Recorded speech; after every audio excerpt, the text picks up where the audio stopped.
शिवशक्त्या युक्तो यदि भवति शक्तः प्रभवितुं न चेदेवं देवो न खलु कुशलः स्पन्दितुमपि।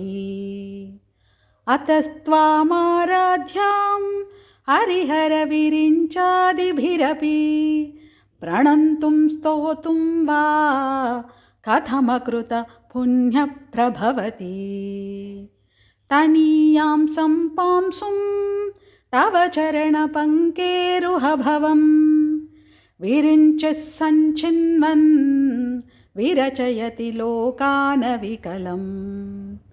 वहत्येनं शौरिः कथमपि सहस्रेण शिरसां हरः संक्षुध्यैनं भजति भसितोद्धूलनविधिम्।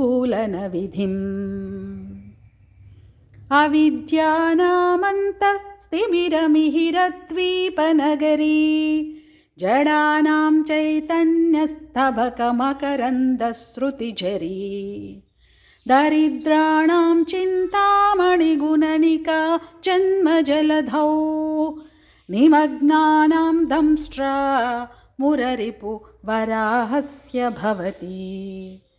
त्वधन्यपाणिभ्यामभयवरदो दैवतगणः त्वमेका नैवासि प्रकटित वराभीत्यभिनया।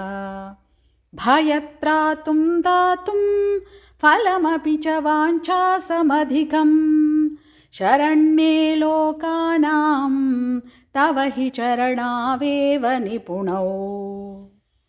हरिस्त्वामाराध्य प्रणतजनसौभाग्यजननीं पुरानारी भूत्वा पुररिपुमपि क्षोभमनयत्।